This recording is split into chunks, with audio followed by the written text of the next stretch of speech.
பம்பாய் மிட்டாய் அல்லது பொம்மை மிட்டாய் அப்படின்ட்டு சொல்லுவாங்க. அந்த ஒரு மிட்டாய் எப்படி செய்கிறாங்க அப்படின்ட்டு உங்களுக்கு தெரியுமா? அப்போ இந்த வீடியோவை ஃபுல்லாக பாருங்கள். அந்த மிட்டாய் செய்யறதுக்காக ஃபர்ஸ்ட் அவர் என்ன பண்ணுறாருன்னு பார்த்தீங்கன்னா, சர்க்கரையை ஒரு பவுல் ஆட் பண்ணிக்கிறாரு, கூடவே வாட்டரும் ஆட் பண்ணிக்கிறாரு. அதுக்கப்புறம் அதை ரெண்டையும் சேர்த்து நல்லா ஹீட் பண்ணுறாரு. கூடவே ஏலக்காயை தட்டி எடுத்துக்கிறாரு. அதுக்கப்புறம் ஒரு லெமனையும் அதில் வந்து புளிஞ்சு விட்டுக்கிறாரு. அதுக்கப்புறம் மிட்டாய்க்கு கலர் கொடுக்கறதுக்காக 2 பவுல் எடுத்துக்கிறாரு. அதில் red colour powder and green colour பவுடரை ஆட் பண்ணிக்கிறாரு. அப்படியே இந்த வீடியோக்கு லைக் பண்ணிட்டு நம்ம சேனலுக்கு சப்ஸ்கிரைப் பண்ணிக்கோங்க.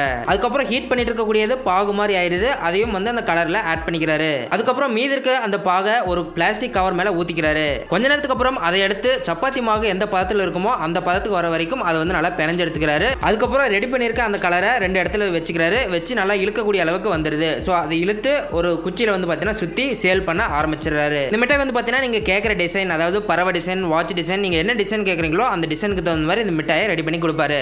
யாரெல்லாம் அந்த மிட்டாய் சாப்பிட்ருக்கீங்களோ இந்த வீடியோக்கு லைக் பண்ணிட்டு நம்ம சேனலுக்கு சப்ஸ்கிரைப் பண்ணிக்கோங்க. நாம யூஸ் பண்ணுற ரப்பர் பேண்ட்லாம் எப்படி தயாரிக்கிறாங்க அப்படின்ட்டு உங்களுக்கு தெரியுமா? அப்போ இந்த வீடியோவை ஃபுல்லாக பாருங்க. முதல்ல ரப்பர் மரத்தில் இருக்கக்கூடிய தோலை கீறி அதிலிருந்து பாலை ஒரு பவுலில் எடுத்துக்கிறாங்க. அதுக்கப்புறம் அந்த பாலை வந்து ஒரு பவுடர் ஷேப்க்கு மாற்றி ஒரு பேரலை போட்டு கலக்கிக்கிறாங்க. அதுக்கப்புறம் தேவையான கலர் எசன்ஸ் வந்து அது கூட ஆட் பண்ணிக்கிறாங்க. அதுக்கப்புறம் ஒரு டியூப் மாதிரி ஒரு அச்சு வந்து வச்சிருக்காங்க. அதை வந்து அந்த பேரலுக்குள்ளே டிப் பண்ணி எடுத்துக்கிறாங்க.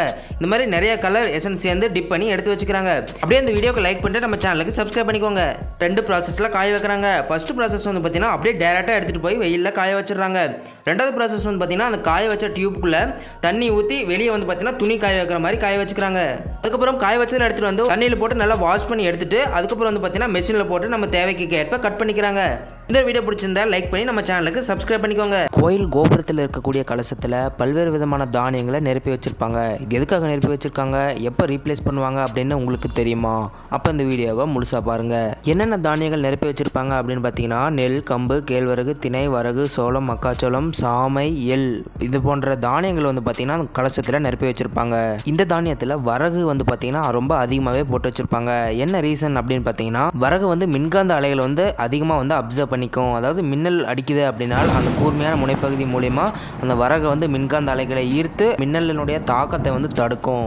அதுக்காக தான் வரகு வந்து அதிகமாக யூஸ் பண்ணுறாங்க. அதுக்கப்புறம் இயற்கை சீற்றத்தினால விவசாயம் வந்து ஃபுல்லாக அழிஞ்சிருது அப்படின்னா நமக்கு வந்து தானியங்கள் வந்து கிடைக்காம போயிடும். அந்த சமயத்தில் கலசத்தில் இருக்கக்கூடிய அந்த தானியங்களை எடுத்து நம்ம விவசாயம் செஞ்சு உயிர் வாழ்ந்துக்க முடியும். இந்த தானியங்களுடைய திறன் வந்து 12 வருஷம் தான் தாங்கும். அதுக்கப்புறம் வந்து பார்த்தீங்கன்னா கும்பாபிஷேகம் பண்ணி நமக்கு அந்த தானியங்களை வந்து திருப்பி ரீப்ளேஸ் பண்ணி வச்சிருவாங்க. இதுக்காக தான் கோயில் கலசத்தில் தானியங்களை பயன்படுத்துகிறாங்க.